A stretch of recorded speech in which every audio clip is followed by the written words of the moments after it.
Okay, so we are here at the tail end of the fight. Mike, Colin, and Mary are gone the way of all the earth. Um, Maria gets to be a badass again. You can search the runners, and you inherit a brand new van. To Mike from block number. There's a real easy score. Blah blah blah. 10,000 for information leading their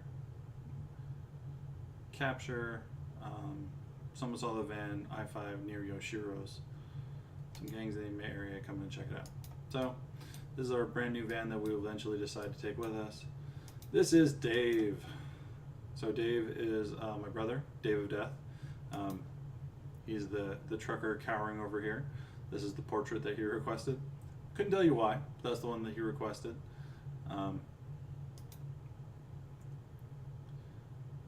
Optional meet Dave, which you get to do.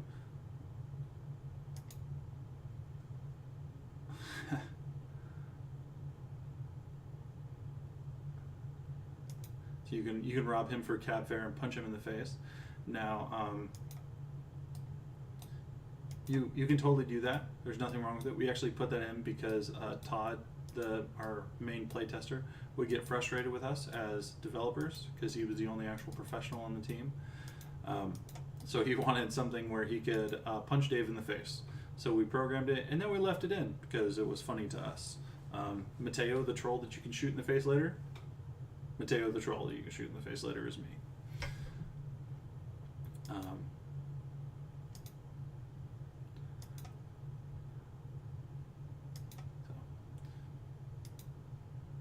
So Memphis Motors is the name of the pack that James Lee did for the Shadowrun Returns. So we used his stuff, and he was a big contributor on this. Art-wise, he got busy. I think his family had twins or something, or he and his wife had twins.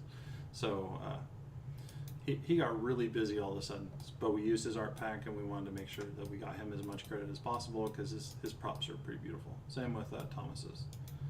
So we have kind of the storefronts here, the elephant crossing sign. That's destroyed. We're gonna go talk to Max Foley, because if you don't ask Max Foley for your advance, he will never actually give it to you, and you're definitely gonna need that money. So you can call. Dave and I got to go to Seattle and meet Mitch and Jordan and all the people at HBS, and they're awesome. One of the things that we did when we were there is we actually drove down to Puyallup to wander around because we had spent a year and a half working on this game, and there is a little storefront in Puyallup that's almost exactly like what our doghouse scenario is. So it's been built up a lot in the time from now to the fictional 2050, but it was a lot of fun for us to kind of wander around the town and look at it. So we did actually look up the locations for everything. I mean, Yoshiro's off I-5, just a made-up bar and a made-up place. The Coronado Hotel is a made-up place, but we actually did give it a real location near Sunnyside Street Market. I can find you a third-party cab, Gypsy Cab, Combat Cab, Gypsy Cab. Those are both real things in Shadowrun. Combat cabs are the ones that are armored with a turret on top. Gypsy cabs are just like freelancers, like our Shadowrunners are freelancers. And it's like a 4-hour, 260 minutes. So then she gives some statistics about Baron's violence. There have been 17,572 incidents in that area in the last month, which I don't know if you're aware of crime statistics, a little high. Many crimes go unreported.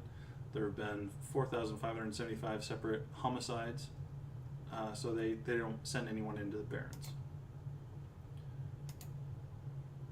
Yeah, so then you have the option to steal the runner van, which you use for the rest of the game. We need to give you transport, and this is the best way for us to go about it. So you steal the abandoned runner van. Before you do that, you can actually wander around and talk to some people.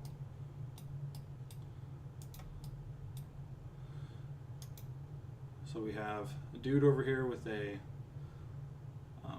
traffic cone on his head. This is Dances with Traffic. This is one of the people that Thomas made this awesome portrait, and we had to include it, so we made a kooky character who he's a city shaman, so he's paying attention to the feel of the streets and the way things work. But he's mad as a hatter. He's crazy. He does kind of know what's going on, and he is a powerful mage, but just why would you trust a dude with a traffic cone on his head? Like, there's no reason to trust that dude. So you can chat with him. He tells you the names have power, which is a thing in Shadowrun and in Shadowrun in general, but specifically magic in Shadowrun is based on names. So if you know the name of a spirit, you can summon him. If a spirit knows your name when you're on the meta planes, and you can get trapped there. All sorts of interesting stuff can happen. There's a couple other little things over here. There's a stuffer shack that you can't go inside. You can upgrade your weapons down here at the bottom too. There's a totally washed out Geeked. Now Geeked is Thomas Smart. He's an incredible Australian artist, and so this is Geeked. Guns is his thing. All these props in here are all his. He's a really decent dude, and we appreciated his help on all this. So we tried to do what we could to make sure that his story delivered. I'm going to pick up a new gun because there's no requirement for me to use the crappy little pistol anymore. I'm going to use this Semipole. See if I can. Nope, I already have good armor.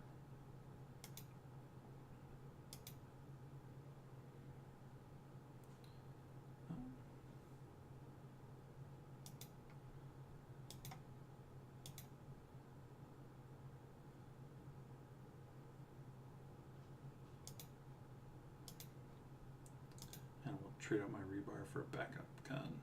The Seska with all this. No, I'll buy another Seska. I will update it with SmartLink.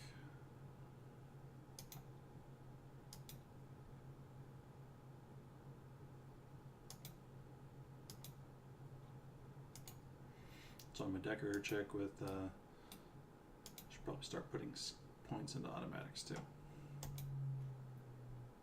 I have 9 karma, I can spend that.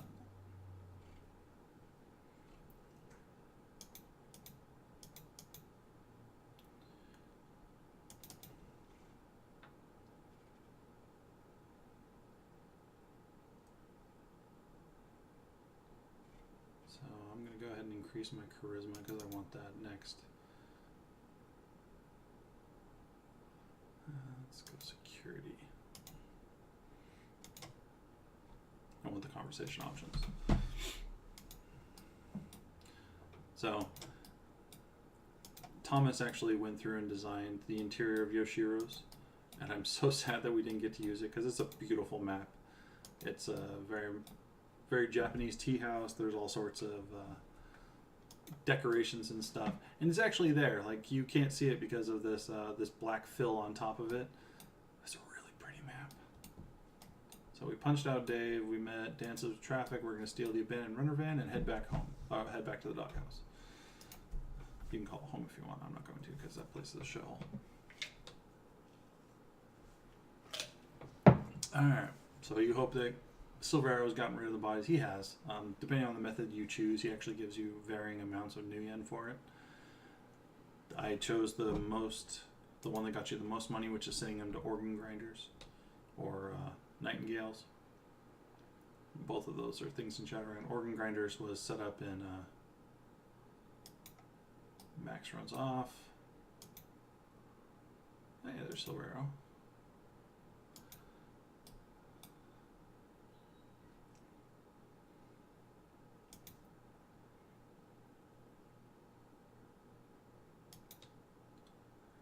So you can pick another $2,000 up that way.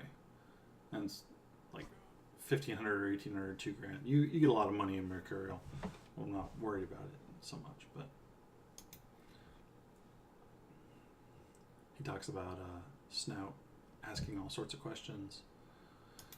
Silver Arrow fanboys over, like a 6-pack of soy beer.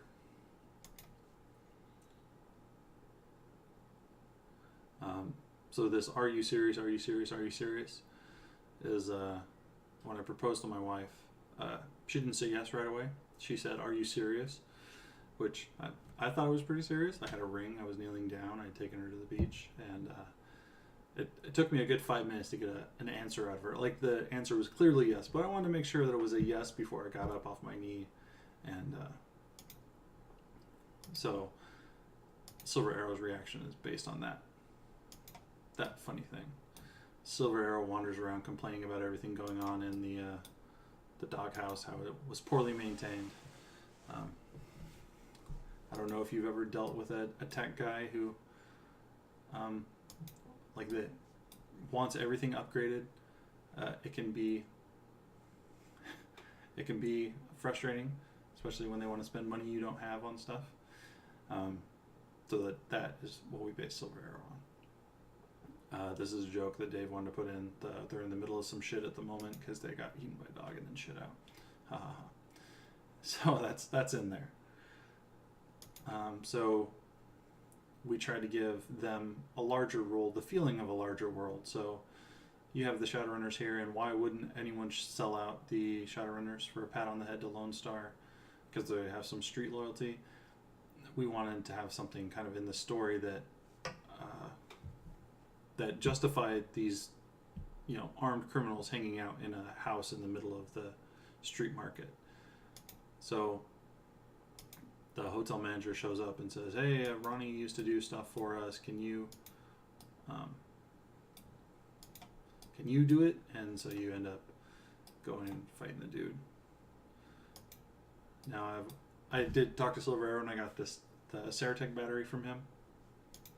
So you can actually, I'm gonna get some bleach because I'm probably gonna need that. You can offer him the 30-year-old battery, which is the best option, and he plugs it into a fan and is very happy because he's a wind spirit, but like a trashy wind spirit, a city wind spirit. Now, if you didn't talk to these guys, they all show up here. So Blight, El Jefe, Neville, Shiver, Susio, anyone who's not on your team ends up at that bar, so you can kind of chat with them. It's very frustrating. I spent a lot of time working on the conversations, so these guys all have 3 levels of conversations. They have their introductory one, their kind of getting to know you one, and then like you've gotten to know them. And then we cut those. So they're actually in the editor, but they don't exist in the game. It's just, we didn't have time to spend coding and fleshing everything out. We just needed to finish. So we spent a lot of time doing that, and then nothing happened. It was very frustrating. I understand why we did it, but it's frustrating.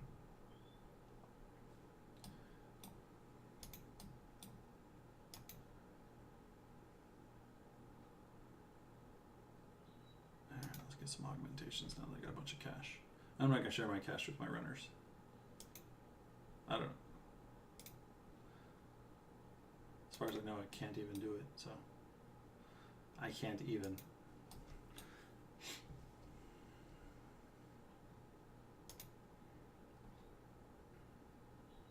So we put a bunch of stuff in here so you can upgrade your character. Personally, I like to get the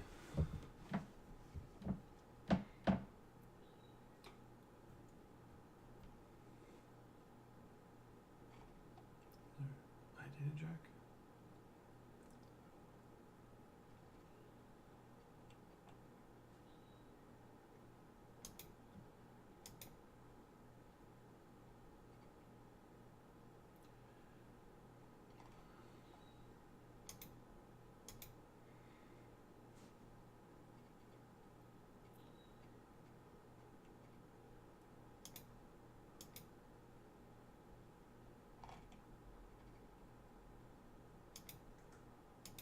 I'm going to get a lot of cyberware.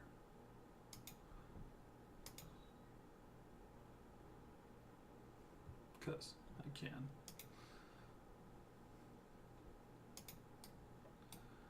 We'll wander to the street clinic.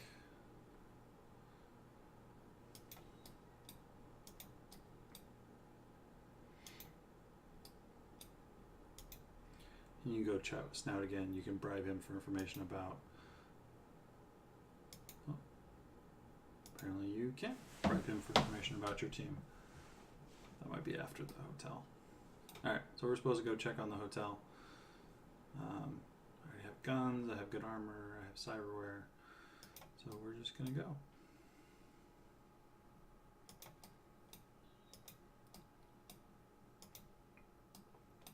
And every time you come back, these guys will say a different one of the 8 random things. It's just like, leave me alone. This place sucks.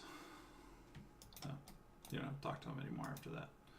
First time, this dude's still selling his hot rats. And this is the Coronat Hotel. I wanted to go for the Corona Hotel because we grew up in California, right on the edge of Riverside and Corona. So I got voted down on that, which happens sometimes. So I'm gonna bring my I will bring Padre. No, I'll bring Luna.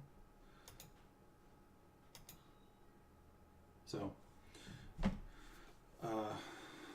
this conversation at the beginning of the Coronat Hotel. Originally, we had just kind of random things that they could say, but the person who wrote the conversation, which is my fault really, but the person who wrote the conversation did them in an order different than some people pick their characters. So he had kind of his first NPC was Padre, his second one was like Shiver or Susio, and his third one I don't remember. But it was like, if you had Padre in the second slot, then Padre was like, yeah, fucking get it, we're gonna murder him. And it was like, oh, dude, like you went from pacifist to murder bot in like 2 scenes. That's crazy. So, Dave rewrote this conversation. He scripted it so that the responses that you get from these guys are individual. So, cramming Gun at Snort itself, Chief, is something Susio says. Gunner has hers. I think I've had it with these fragging gangers. Luna will follow your lead. And then whoever is your PC1 has the way I see it, boss. You got 2 choices. So you can actually come through here and convince the gangers to run away just using charisma for the most part. It gets more difficult the higher you go. Got those guys working in there.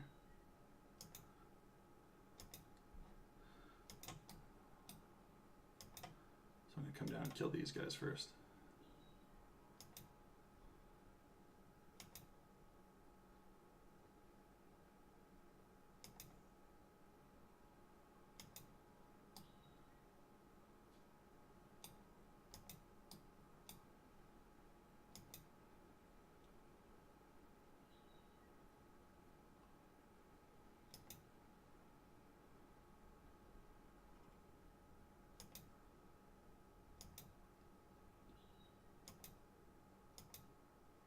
So you can save Tommy. If you come here, then there's like a 2-minute limit between, I mean, it's not even 2 minutes, but like the time it takes to start this quest and get over there, you can't get back and save him. So everybody kind of dies. Oh man, all those people got murdered?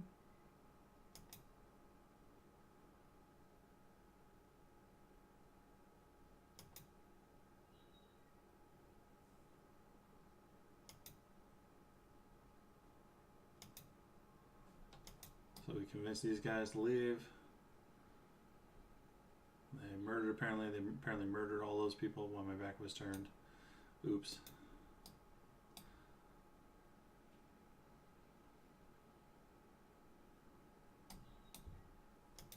And this place is meant to just be kind of run down and disgusting. One of the things we ran into is it's really hard to make your 4th tenement that's feels distinct but is dirty and terrible.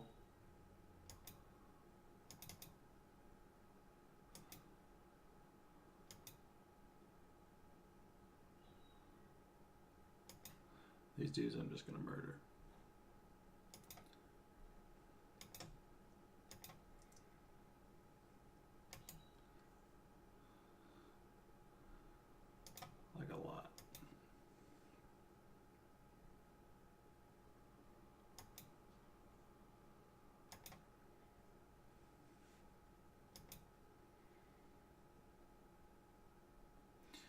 this lady offers to give you something. I don't remember what.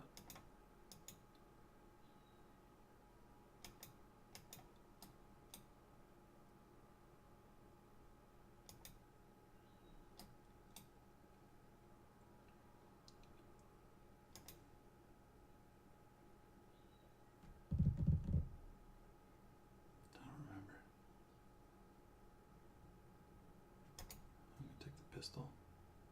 Oh, nice.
Okay.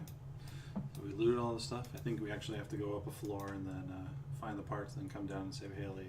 I'm not going to do that.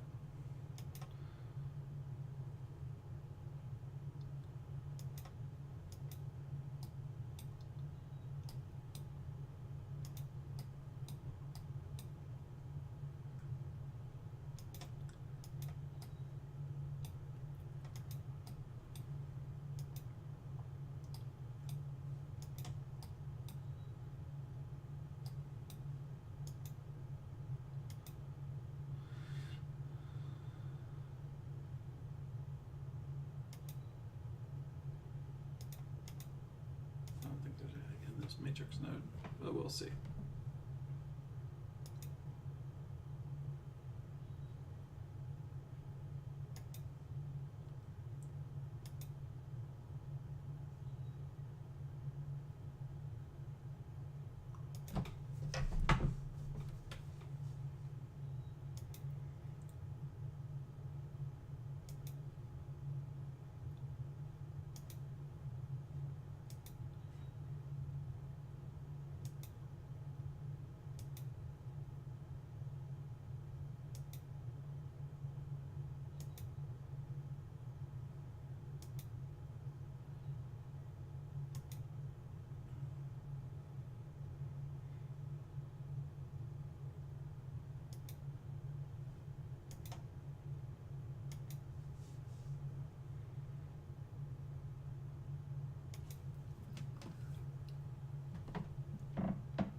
Now, we did have some difficulty when we were making the characters because we didn't want them to be better than the character you could start with,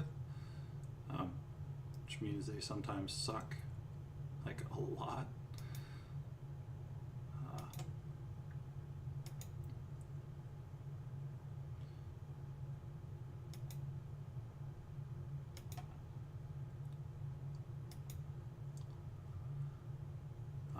So like Luna doesn't have Stride, which is one of the most valuable phys ed powers.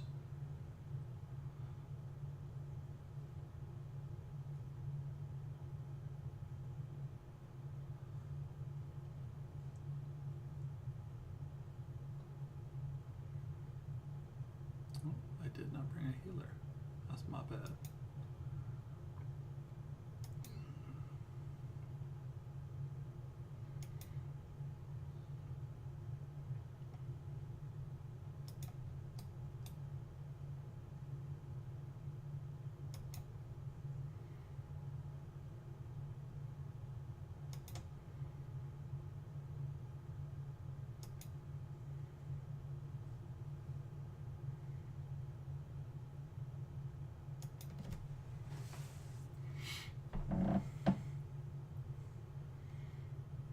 Oh, Luna's down. Alright, I gotta kill this guy really quick and then go save some people. Run all the way over there.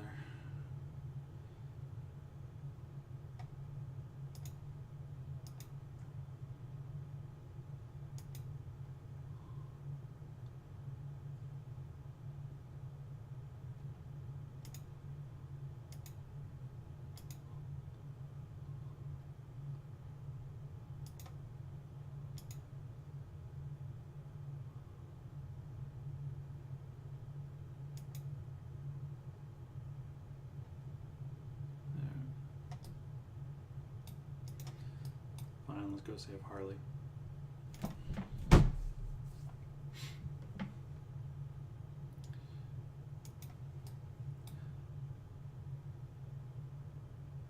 Now, the Coronat Hotel almost got cut completely just because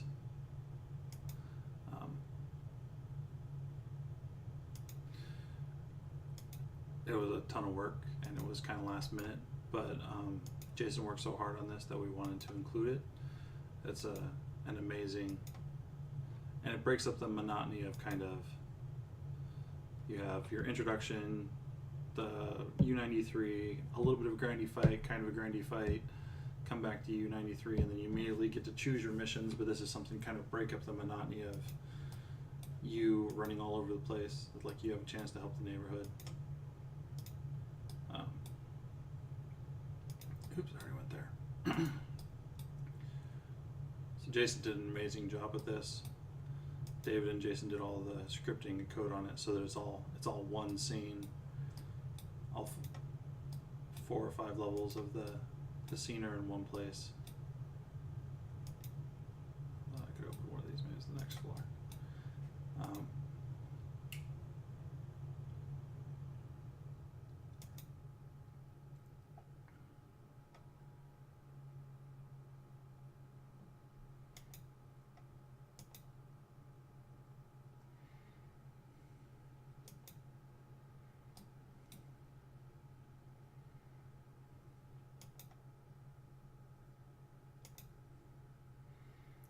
We'll take a first aid kit, thank you. And Thomas asked us to include the ghosts in here, the spirits you can fight. And then when you defeat them, you say, "I ain't afraid of no ghost." Because why not? Ooh, let's have Luna take her med back.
I ain't afraid of no ghost.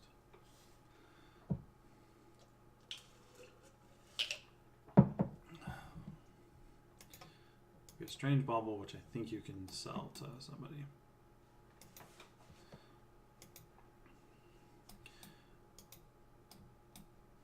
Now we try to name.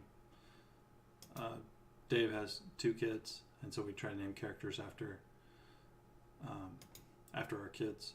Violet in Dead Man Switchbox Populi is named after my daughter Violet. And oh crap, I don't remember what it was.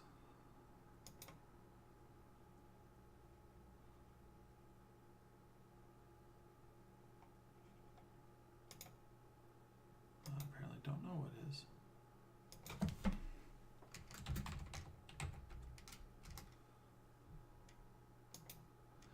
Ponzer.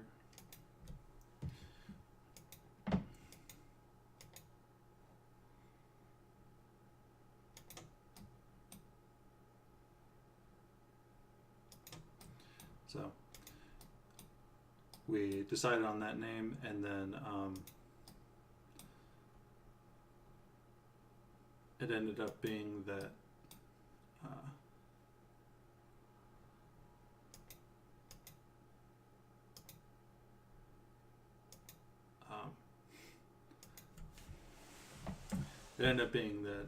we turned him into the bad guy who's trying to murder everyone in the Coronat Hotel, which is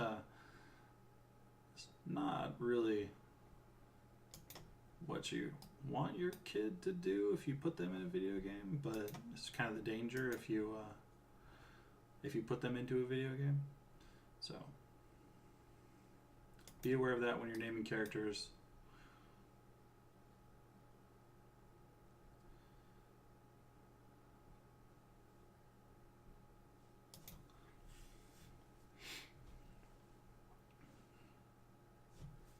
This is another kind of sloggy fight, so I'll show you how the matrix works in here.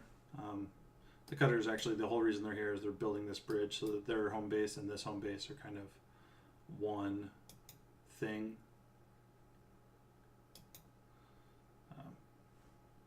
That's neither here nor there, but might be interesting for those of you paying attention. Which, if my numbers are correct, is nobody. That's okay.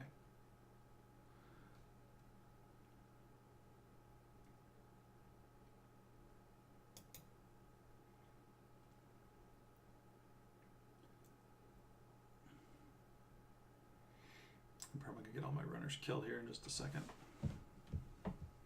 There they go.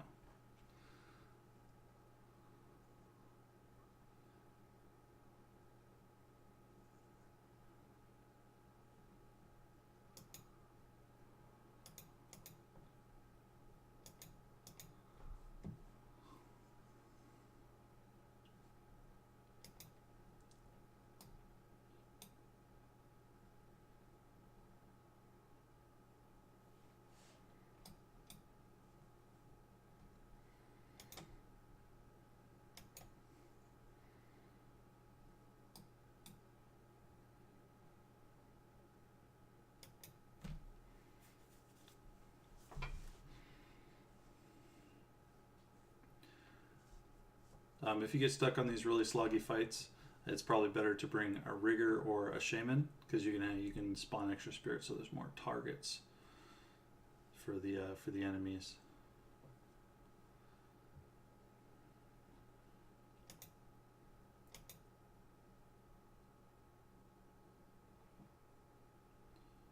All right, I'm going to show you the kill commands. Alright, so this is the console. It's Alt and then the tilde before the 1. You use your cheats. You give yourself God mode or warp or whatever. Kill. Apparently that kills your...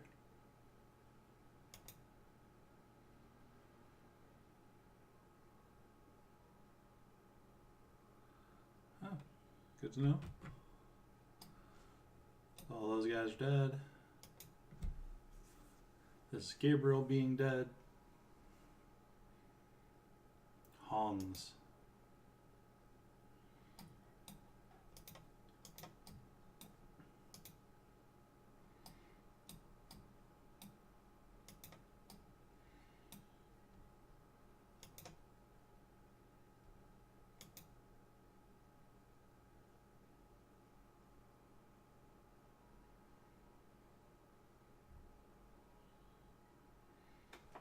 So you knock out the power, you go downstairs, you've saved some of the people.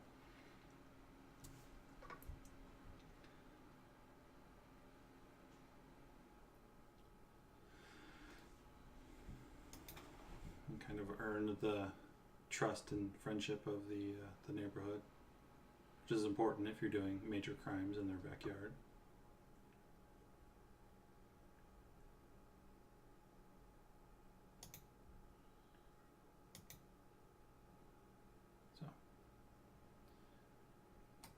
So that happened. And we managed to keep everybody alive by cheating.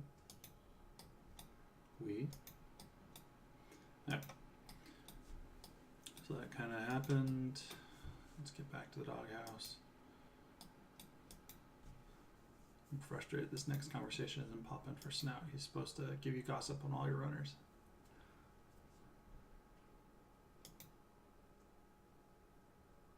Nope, still not popping. Alright.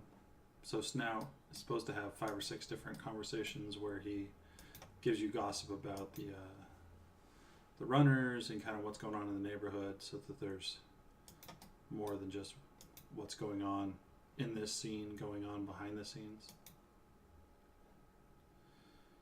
Ooh, let's buy some of those. Crap, I spent all my money.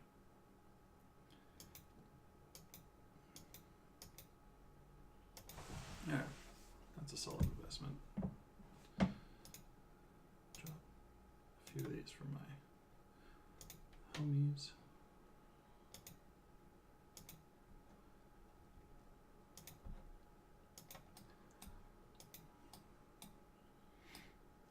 And if you wander past, and you can, sadly these guys only have their opening conversations, but you can go talk to them multiple times.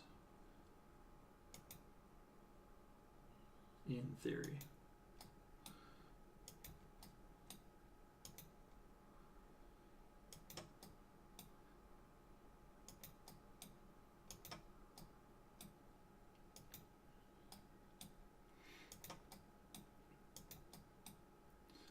Okay, so that's our introduction, and getting back to the doghouse, helping out the Coronat Hotel.